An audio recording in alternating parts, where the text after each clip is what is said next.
Vite, Internet! Il faut que tu m'aides à écouter cette vidéo-là. Sinon, quelque chose de terrible va se passer. Aujourd'hui, on parle d'enjeux. Un des éléments les plus importants d'une histoire, d'une bonne histoire, puis je pense que peu importe votre perspective sur le hobby et les jeux de rôle, on peut tous s'entendre quand même pour dire que quand on fait une partie de jeu de rôle, on raconte une histoire. Une histoire simple, parfois oui. Une histoire de tueur de monstres dans un donjon à la recherche de trésors. Mais ça, hey, c'est une histoire. Il y a des gens, ils ont une quête, il y a des obstacles, puis il y a une résolution à cette quête-là. Ce qui réussissent ou ils échouent. C'est ça une histoire. Puis aujourd'hui, j'aimerais ça vous parler de l'ingrédient secret pour qu'une histoire décolle. Ça vous est-tu déjà arrivé d'être dans une histoire, là, dans une session de jeu de rôle, puis de voir vos joueurs faire « Pourquoi on est là déjà? Pourquoi on est ici là? C'est quoi déjà qu'on fait? » Ou pire encore, quand un personnage non-joueur leur révèle votre quête importante et que les joueurs sont comme « Ben, c'est quoi le pire qui peut arriver? On s'en calisse s'il meurt, lui. » Tu comprends? Ça, le fait que les joueurs ne se préoccupent pas du sort de votre aventure, ça peut être déprimant, décevant. Pour les joueurs aussi, ça l'est. Des fois, tu as l'impression de jouer, mais c'est comme... C'est quoi le but de tout ça? L'enjeu vient tout régler ça. Un enjeu, en fait, c'est qu'est-ce que les joueurs, ou qu'est-ce que les héros de notre histoire ont à perdre si la quête est un échec. Donc déjà, tu as toujours un protagoniste dans une histoire. Dans ce cas-ci, dans à peu près tous les jeux de rôle, ça va être les héros de l'histoire, votre groupe de joueurs et de joueuses. Donc ce sont nos héros. Ils ont une quête. Dans cette quête-là, il y a des obstacles. Et au bout de ces obstacles-là, ils vont prendre plein d'actions pour surmonter les obstacles. Et on va voir s'ils réussissent ou s'ils échouent.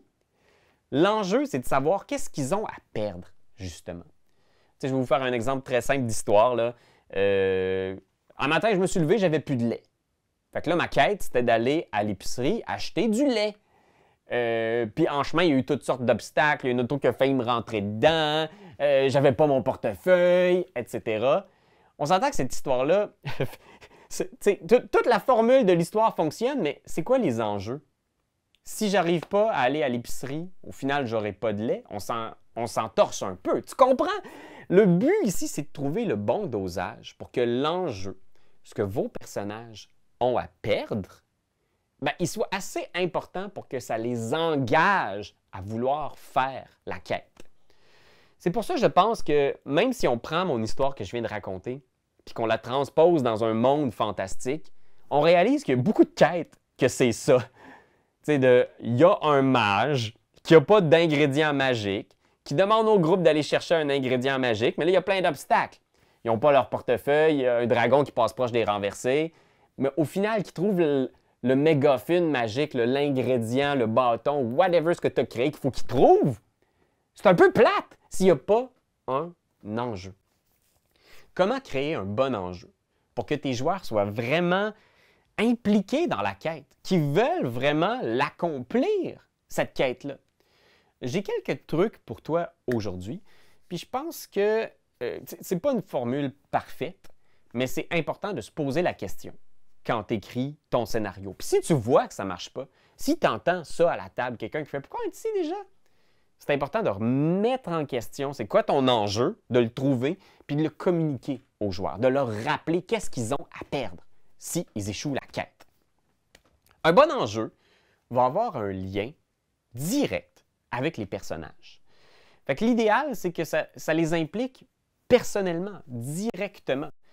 Fait que s'ils arrivent dans un village, puis qu'il y a quelqu'un de random qu'ils ne connaissent pas, qui les aborde en faisant « J'ai besoin que vous sauviez ma fille! » Ça peut être une bonne accroche. Ça peut créer une bonne quête.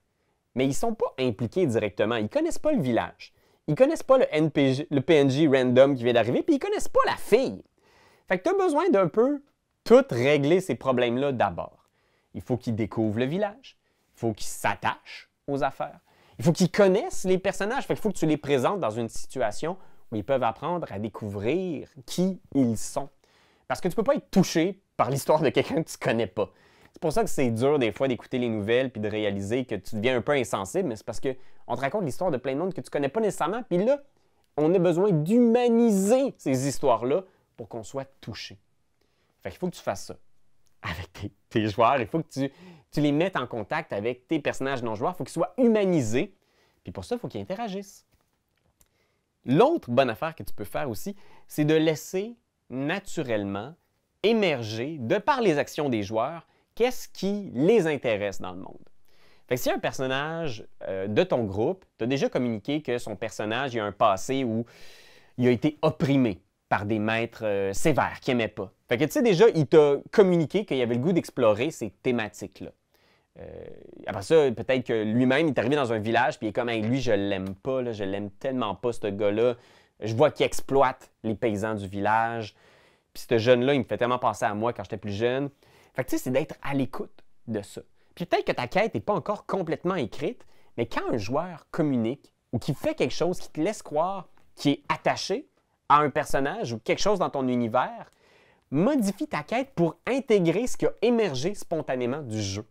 Puis te faire comme, hey, il l'aime ce petit gars-là. Ou ce méchant-là, là, je savais même pas, je l'ai décrit spontanément qu'il y avait un gars qui était pas fin avec ses élèves ou avec ses employés, puis graduellement, il est en train de devenir le méchant de la campagne. C'est pas ce que j'avais prévu, mais ça vient de tes joueurs. Là, tu vas voir, là, si l'enjeu du truc, c'est est-ce que ce gars-là va devenir le maire du village, tes joueurs, ils vont s'impliquer en maudit dans la campagne électorale municipale. Tu sais.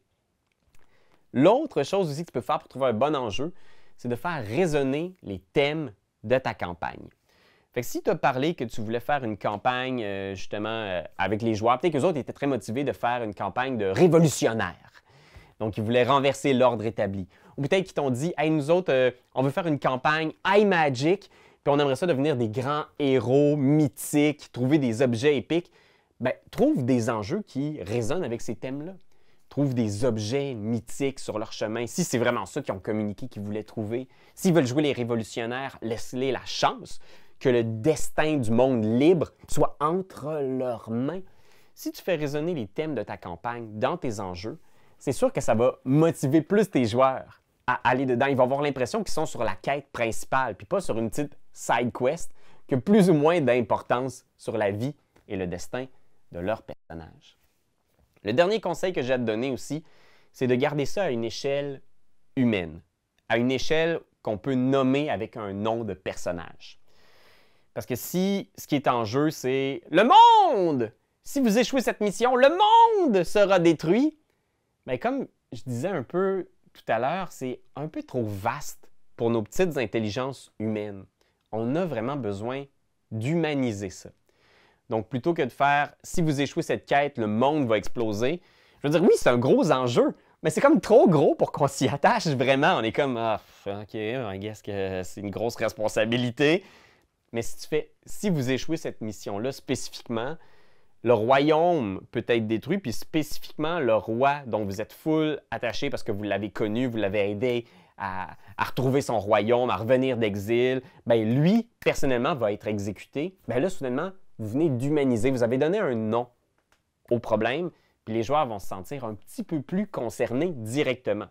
Parce que quand on parle du monde, on a une, puis ça c'est humain, là, on a une tendance naturelle à faire « ouais, c'est un gros problème, mais on est plusieurs là-dedans. » Fait qu'on se sent moins concerné. On est comme, on est tous un peu concernés, fait que je suis pas le seul à devoir faire quelque chose. Non! Il faut l'humaniser parce qu'il faut que ce soit tes joueurs et eux seuls qui s'impliquent dans la quête. Parce que c'est leur histoire. C'est eux qu'on veut voir triompher ou échouer. Fait que oui, les enjeux, c'est probablement l'ingrédient le plus important de la recette du mouvement dramatique. Puis si ça t'intéresse, ça, puis que tu as le goût d'entendre parler de ces notions-là, comment raconter des histoires, tu peux aller voir sur notre masterclass jeu de rôle. Je vais mettre le lien ici, quelque part. On a fait un masterclass où c'est une douzaine de vidéos sur le jeu de rôle, ma vision du jeu de rôle. Puis je donne plusieurs outils pour justement aiguiller votre campagne dans cette recette du mouvement dramatique pour que ce soit intriguant, captivant, puis que ça parle directement à vos joueurs. Fait que cette série de vidéos-là, on la vend sur notre itch.io. avec plein d'autres matériels de jeux de rôle. Fait que oui, je vous invite à aller voir ça parce que c'était bien le fun à faire. Fait que je pense que ça pourrait vous intéresser. Fait que voilà Internet, abonne-toi si t'en as envie. Je vais pas te forcer, mais on parle beaucoup de jeux de rôle, puis c'est bien le fun. Fait que on se retrouve dans une autre vidéo. Puis d'ici là, mettez-vous pas trop de pression, là. Pas comme si le monde en dépendait, là. Ou peut-être un peu.